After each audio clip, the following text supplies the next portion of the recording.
ಹರಿ ಓಂ. ನಮಸ್ಕಾರ ಪ್ರಿಯ ವೀಕ್ಷಕರೇ, ನಾನು ನಿಮ್ಮ ವಿಶ್ವಾನಂದಾಚಾರ್ಯ. ಈ ವರ್ಷ ಗುರು ಕರ್ಕಾಟಕ ರಾಶಿಗೆ ಪ್ರವೇಶ ಆಗ್ತಿದ್ದಾನೆ. ಯಾವ ಲಗ್ನ ಜಾತಕರಿಗೆ ಯಾವ ರೀತಿ ಗೋಚಾರ ಫಲಗಳು ಅಂತ ನೋಡ್ತಾ ಹೋಗೋಣ.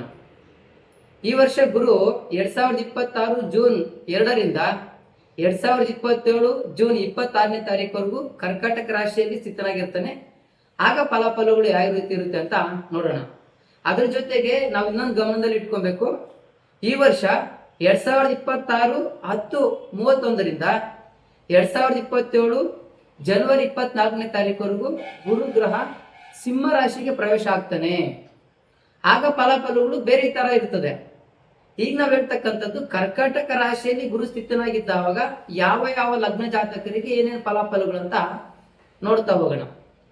ಅದ್ರ ಜೊತೆಗೆ ವೀಕ್ಷಕರೇ, ನಾವು ಯಾವ ರೀತಿ ಗುರುಬಲನ ಚೆಕ್ ಮಾಡ್ಕೊಬೇಕು, ಗುರುಗಳ ಅನುಗ್ರಹ ನಮ್ಮ ಯಾವ ರಾಶಿಗೆ ಯಾವ ಲಗ್ನಕ್ಕೆ ಯಾವ ರೀತಿ ಫಲಾಫಲಗಳು ಗೊತ್ತಾಗುತ್ತೆ ಅಂತ ಮೊದಲು ನಾವು ಗಮನದಲ್ಲಿ ಇಟ್ಕೊಬೇಕಾಗಿರೋದು ಏನಪ್ಪಾ ಅಂತಂದ್ರೆ, ನಿಮ್ಮ ಹೆಸರಿನ ಮೇಲೆ ಹೋಗಿ ಜಾತಕ ಕೇಳ್ತಕ್ಕಂಥದ್ದು, ಹೆಸರ ಮೇಲೆ ಗುರು ಬಲದ ಬಗ್ಗೆ ನಿರ್ಧಾರ ಮಾಡ್ತಕ್ಕಂಥದ್ದು ತಪ್ಪಾಗ್ತದೆ.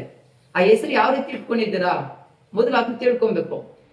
ಈಗ ಹೆಸರು ನಿಮ್ಮ ಜಾತಕಕ್ಕೆ ಅಂದ್ರೆ ನಿಮ್ಮ ಡೇಟ್ ಆಫ್ ಬರ್ತ್ ಟೈಮಿಂಗ್ಸ್ ಪ್ರಕಾರ ನಿಮ್ಮ ಜಾತಕಕ್ಕೆ ಹೊಂದಾಣಿಕೆ ಆಗೋ ರೀತಿಯಾಗಿ ನೀವು ಹೆಸರಿಟ್ಕೊಂಡಿದ್ದಾಗ ಆಗ ಮಾತ್ರ ಅದು ನಿಮ್ಗೆ ಅಕ್ಸೆಪ್ಟಬಲ್ ಆಗುತ್ತೆ. ಇಲ್ಲ ಅಂತಂದ್ರೆ ಅದು ನಿಮ್ಗೆ ಅನ್ವಯ ಆಗೋದಿಲ್ಲ. ಈಗ ನೋಡಿ, ಕೆಲವರೆಲ್ಲ ಈಗ ಇತ್ತೀಚಿನ ದಿನಮಾನಗಳಲ್ಲಿ ಹೆಸರು ಮೇಲೆ ಈ ರಾಶಿ ಆ ನಕ್ಷತ್ರ ಅಂತ ಹೇಳ್ಬಿಟ್ಟು ಜಾತಕ ಹೇಳ್ತಿದ್ದಾರೆ. ಅದು ಯಾವ ರೀತಿ ಹೇಳ್ತಿದ್ದಾರೆ ಅವ್ರಿಗೆ ಗೊತ್ತು. ಆ ಹೆಸರ ಮೇಲೆ, ಆ ನಕ್ಷತ್ರದ ಮೇಲೆ, ಚಂದ್ರನ ಆಧಾರದ ಮೇಲೆ ಏನ್ ಶಾಸ್ತ್ರ ಹೇಳ್ತಿದ್ದಾರೋ ಆ ಚಂದ್ರನ ಮೇಲೆ ಹೇಳ್ತಕ್ಕಂಥ ಶಾಸ್ತ್ರ ಗುರು ಯಾವ ಸ್ಥಿತಿಯಲ್ಲಿ ಇದ್ದಾನೆ, ಆ ಕುಂಡಲಿ ರಚನೆ ಮಾಡೋದಕ್ಕಾಗುತ್ತಾ, ಯಾವ ಲಗ್ನದಲ್ಲಿ ಹುಟ್ಟಿದ್ದಾರೆ, ಯಾವ ನಕ್ಷತ್ರದಲ್ಲಿ ಹುಟ್ಟಿದ್ದಾರೆ, ಉಳಿದ 9 ಗ್ರಹಗಳು ಎಲ್ಲೆಲ್ಲಿದ್ದಾರೆ, ಏನೇನು ಫಲಾಫಲಗಳು ಸಿಗ್ತಿದೆ ಅಂತ ಡಿಗ್ರಿ ಚೆಕ್ ಮಾಡೋದಕ್ಕೆ ಆಗೋದೇ ಇಲ್ಲ. ಅದರಲ್ಲೂ ದಶಾಮುಕ್ತಿಗಳು ಏನ್ ನಡೀತಿದೆ, ಅಂತರ್ದಶ ಯಾವ್ದು ನಡೀತಿದೆ. ಈಗ ಉದಾಹರಣೆಗೆ ಗುರುಗ್ರಹನೇ ತಗೊಳ್ಳೋಣ. ಗುರುಗ್ರಹ ಆ ಒಂದು ವ್ಯಕ್ತಿಯ ಹೆಸರ ಮೇಲೆ ಲಗ್ನ ಗೊತ್ತಾಗಲ್ಲ, ಗುರು ಯಾವ ಸ್ಥಿತಿಯಲ್ಲಿ ಇದ್ದಾನೆ ಅಂತ ಗೊತ್ತಾಗಲ್ಲ. ಹುಚ್ಚನಾಗಿದ್ದಾನ, ನೀಚನಾಗಿದ್ದಾನ, ಅಸ್ತಂಗತನಾಗಿದ್ದಾನ, ವಕ್ರಿಯಾಗಿದ್ದಾನ, ಅಥವಾ ಶತ್ರು ಮನೆಯಲ್ಲಿದ್ದಾನ, ಶತ್ರು ಗ್ರಹದ ಯತಿ ಇದ್ದಾರ, 6ನೇ ಸ್ಥಾನದಲ್ಲಿದ್ದಾರ, 8ನೇ ಸ್ಥಾನದಲ್ಲಿದ್ದಾರ, ವ್ಯಯ ಸ್ಥಾನದಲ್ಲಿದ್ದಾರ, ಮಾರ್ಗ ಸ್ಥಾನದಲ್ಲಿದ್ದಾರ, ಇದನ್ನೆಲ್ಲ ನಾವು ಕೂಲಂಕುಷವಾಗಿ ಒಂದು ಜಾತಕ ಪ್ರಿಡಿಕ್ಷನ್ ಮಾಡಬೇಕಾದ್ರೆ ಇದೆಲ್ಲ ನಿಖರವಾಗಿದ್ದಾಗ ಮಾತ್ರ ಜ್ಯೋತಿಷ್ಯ ನಿಮ್ಗೆ ಕರೆಕ್ಟ್ ಆಗಿ ಅರ್ಥ ಆಗೋದು, ಅದು ನಿಮ್ಗೆ ಅನ್ವಯ ಆಗೋದು. ಅದು ಬಿಟ್ಟು ಬರೀ ಯಾವ್ದೋ ನಮ್ಮ ಪೂರ್ವ ಜನರು ಹಿರಿಯರು ನಮ್ಮ ತಂದೆ ತಾಯಿಗೆ ಹೆಸರಿಟ್ಟಿರ್ತಾರೆ, ಆ ಹೆಸರ ಮೇಲೆ ನಾನು ಜಾತಕ ಕೇಳ್ತೀನಿ ಅಂತ ಹೋದಾಗ ತಪ್ಪಾಗಿ ನಿಮ್ಗೆ ಅರ್ಥ ಆಗ್ತದೆ. ಆಗ ಜ್ಯೋತಿಷ್ಯ ಸುಳ್ಳು, ಅವ್ರು ಹೇಳಿದ್ದು ನಮ್ಗೆ ಅನ್ವಯ ಏನಾಗಿಲ್ಲ, ಗುರುಬಲ ಇದೆ ಅಂತೇಳಿ ಈ ವರ್ಷ ಹೇಳ್ಬಿಟ್ರು. ನಾವು ಹೋಗಿ ಯಾವ್ದೋ ಒಂದು ಬಿಸ್ನೆಸ್ ಮಾಡಿದ್ರಿ, ಒಂದು ವಿವಾಹಕ್ಕೆ ಪ್ರಯತ್ನ ಮಾಡಿದ್ರಿ, ಯಾವುದೋ ಒಂದು ವಾಹನ ಖರೀದಿ ಮಾಡಕ್ ಹೋದೆ, ಜಮೀನ್ ಖರೀದಿ ಮಾಡಕ್ ಹೋದೆ, ಎಲ್ಲ ವಿಘ್ನಗಳಾಗ್ತಿದೆ, ನಮ್ಗೆ ಅದು ಹೊಂದಾಣಿಕೆನಾಗ್ತಿಲ್ಲ. ಬಿಡಯ್ಯ, ಜ್ಯೋತಿಷ್ಯ ಸುಳ್ಳು, ಜ್ಯೋತಿಷ್ಯದ ಹತ್ರಕ್ಕೆ ಹೋದ್ರೆ 4 ಮಾತು ಹೇಳಿ ಕಳಿಸ್ತಾರೆ, ಕೊಲ್ಮಿಗೆ ಹೋದ್ರೆ 1 ಡೇಟ್ ಕಳಿಸ್ತಾರೆ. ಅದೇ ರೀತಿಯಾಗಿ ನಮ್ಮ ಮನೆ ಬರದಲ್ಲಿ ಹೆಂಗಿದ್ರಂಗಾಗಿ ಸುಮ್ಮನೆ ಏನಕ್ಕೆ ಇದೆಲ್ಲನೂ ಎಲ್ಲ ಬುರುಡೆ ಬಿಡ್ತಾರೆ ಜ್ಯೋತಿಷಿಗಳು ಅಂತೇಳಿ ತಪ್ಪಾಗಿ ಅರ್ಥ ಮಾಡ್ಕೊಂಡಿದ್ದಾರೆ. ಮೊದಲು ನಾವು ಮಾಡ್ತಕ್ಕಂಥ ತಪ್ಪು ನಿಮ್ಗೆ ಅರಿವಾಗ್ಬೇಕು.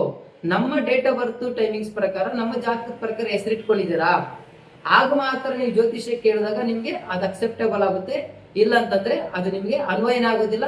ಆಗ ನೀವು ಜ್ಯೋತಿಷ್ಯ ಸುಳ್ಳು, ಜ್ಯೋತಿಷ್ಯ ಬರೀ ಬುರುಡೆ, ಏನೋ ದುಡ್ಡಿಗೋಸ್ಕರ ಅವ್ರೇನೋ ಮಾಡ್ತಿದ್ದಾರೆ ಅಂತೇಳಿ ನೀವು ತಪ್ಪಾಗಿ ಅರ್ಥ ಮಾಡ್ಕೊತೀರಾ.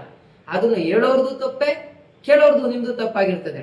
ವೀಕ್ಷಕರೇ, ಯಾವತ್ತಷ್ಟೇ ಲಗ್ನ ಗೊತ್ತಿದ್ರೆ ಮಾತ್ರ ಜಾತಕ ಸಂಪೂರ್ಣ ಗೊತ್ತಾಗೋಕ್ ಸಾಧ್ಯ ಆಗ್ತದೆ. ಈಗ ಲಗ್ನದ ಬಗ್ಗೆ ಬರೋಣ.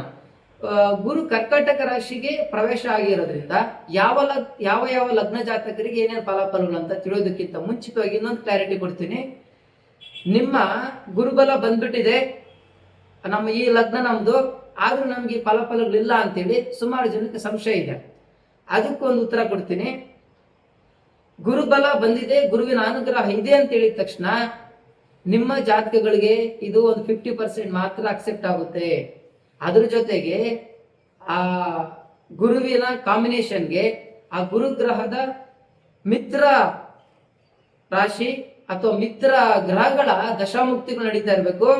ಜೊತೆಗೆ ಅದರ ಅಂತರ್ದಶೆ, ಗುರುವಿನ ಅಂತರ್ದಶೆ ನಡೀತಾ ಇದ್ದಾಗ ನಿಮ್ಗೆ 99% ಈ ಒಂದು ಜಾತಕಗಳು ನಿಮ್ಗೆ ಸಂಪೂರ್ಣವಾಗಿ ಫಲ ಸಿಗುತ್ತೆ. ನಾವೇನ್ ಹೇಳ್ತಿದಾರೆ ಗುರುಬಲ, ಗುರುವಿನ ಅನುಗ್ರಹ ಕರ್ಕಾಟಕ ರಾಶಿಗೆ ಏನೇನ್ ಬರ್ತಿದೆ ಅಂತ ಅದು ನಿಮ್ಗೆ ಸಂಪೂರ್ಣವಾಗಿ ಅರ್ಥ ಆಗ್ತದೆ. ಅದು ಬಿಟ್ಟು ಗುರುವಿನ ಶತ್ರು ಆಗಿರ್ತಕ್ಕಂಥ ರಾಹು ದಶೆ, ರಾಹು ಅಂತರ್ಭುಕ್ತಿ, ಶನಿ ದಶೆ, ಶನಿ ಅಂತರ್ಭುಕ್ತಿ ನಡೀತಾ ಇದ್ದಾಗ ಈ ಫಲಗಳು ಈ ವರ್ಷದಲ್ಲಿ ಗುರುವಿನ ಅನುಗ್ರಹ ನಮ್ಗಿದೆ, ಗುರುಬಲ ಇದೆ ಅಂತೇಳಿ ಇದನ್ನ ನೀವು ಹೊಂದ್ಕೊಂಡಾಗ ಹೋಗೋದ್ರೆ ನಿಮ್ಮ ಜಾತಕಕ್ಕೂ ಇದಕ್ಕೆ ಮ್ಯಾಚ್ ಆಗೋದಿಲ್ಲ. ಅದು ಬರೀ 50% ಮಾತ್ರ ಅಕ್ಸೆಪ್ಟ್ ಆಗುತ್ತೆ.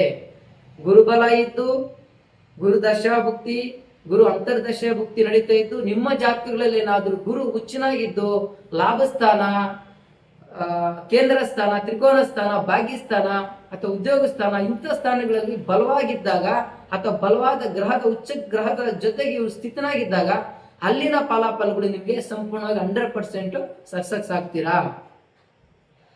ಆ ರೀತಿ ಇನ್ನ ಮುಂದಿನ 12 ಲಗ್ನ ಭಾವಗಳಿಗೆ, 12 ಲಗ್ನ ಜಾತಕರಿಗೆ ಗುರು ಕರ್ಕಾಟಕ ರಾಶಿ ಬಂದಿರೋದ್ರಿಂದ ಯಾವ್ಯಾವ ಲಗ್ನದವರಿಗೆ ಯಾವ ರೀತಿ ಗೋಚಾರ ಫಲಗಳಂತ ಮುಂದಿನ ಸಂಚಿಕೆಯಲ್ಲಿ ತಿಳ್ಕೊಂಡು ಹೋಗೋಣ. ನಮಸ್ಕಾರ ವೀಕ್ಷಕರೇ.